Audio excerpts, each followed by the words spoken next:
Hey guys, it's Mario from TheWoodfather.com here. Today's video is about how I made my single blade box joint jig, so I can cut joints like this on my table saw without having a dado stack. I think it's pretty handy. It's my own design. I came up with it because I don't have a dado stack and I didn't want to spend $200 on one. It's pretty simple to make. I made it out of scrap MDF and a little bit of pine. It takes maybe an hour or so to make, and then this is the first cut that I made off of it, and it's come out pretty good. If you're wanting to make your own jig, I do have free plans for my one. You can download them as a PDF file or a SketchUp file. So you can get them from TheWoodfather.com, and I'll put a link in the description as well. This joint was straight off of the jig. It fit in perfectly straight away. I did cut it a little bit deep though, so what I'm going to do is glue it up and then I'll sand it back, and I'll put some photos at the end so you can see what sort of results you get from this jig. I've used it to make about 3 or 4 drawers for the shop here so far, and a couple other ones for inside, and it's worked out really, really well.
Now, the most critical part of the jig is the key that you use. The one that I use is this little bolt that I've found. I've gone through all of my bolts and screws and I found one that was the exact width of my kerf.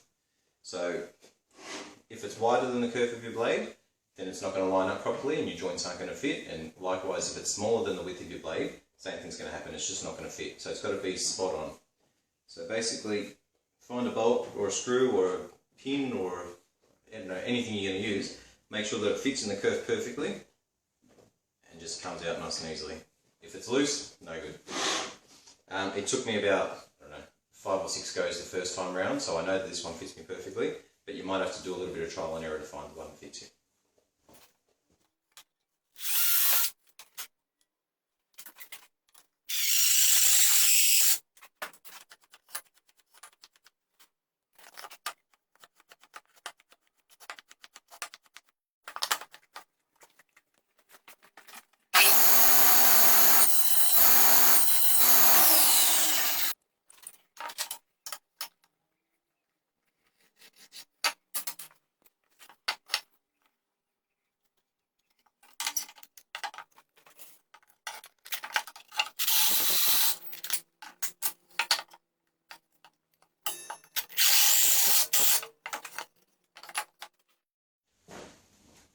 Now the whole jig's built, so let's make a joint.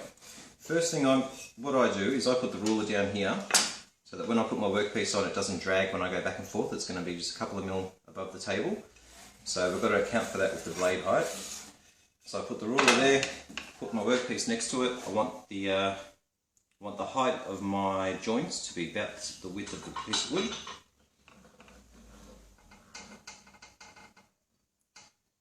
It's just going over the top, so we're all set. Alright, put this one here. This is the size of one of the spaces on here.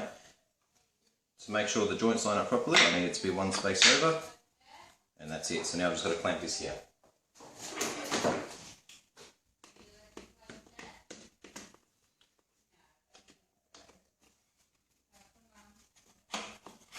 Take that out, take this away, and we're all set.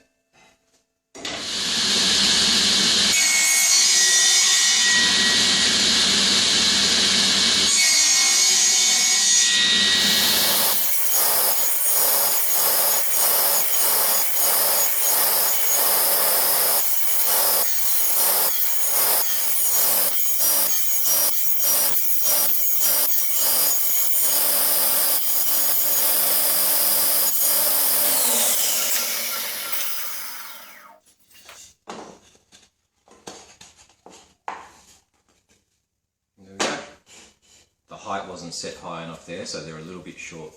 But if it wasn't for that, they would have been come out pretty good. So I recut that joint, but I just lifted the blade up an extra couple of mil, and it's come out a lot nicer. I probably lifted it a little bit too far this time actually, so I'll have to, if I was using this, I'd probably go and run it through the blade again and cut it off that way, or just sand it back. But yeah, that's a really nice fitting box joint. Straight off the jig. So that's my single blade box joint jig. It works really well for my purposes, and I think it could help a lot of other woodworkers as well, so that's why I've made the video. It certainly doesn't replace a dado stack, but it does mean that I won't have to rely on to make box joints. One thing that you can do, which is pretty cool, is you can play around with the spacing of the blocks that you've got in there. So you could have one large one, a small one, a large one, a small one, that sort of thing, and you can make different size gaps and joints, so I think that's pretty cool. And it takes you no longer to cut them than it does to cut a normal one like this. I do think it can be improved further, especially the way that the workpiece is clamped to the sliding section. So at the moment, I think I just put a clamp on the side like this, and then I squeeze it with my hands and try and keep it still. I would like to figure out a way where I can just have it locked in there on the sliding part, so there's no chance of it sort of going side to side. If you do make your own one and you figure out a way of improvement, or you've got another idea for it, let me know, because I'd love to see. I think that'd be really cool. Thanks a lot for watching. If you liked it, please definitely hit the like button, and maybe leave a comment as well. I'd love to hear what you think of the jig. If you're really feeling generous, maybe hit the subscribe button and even share the video. That'll be really helpful. Have a great day, guys. Thanks a lot.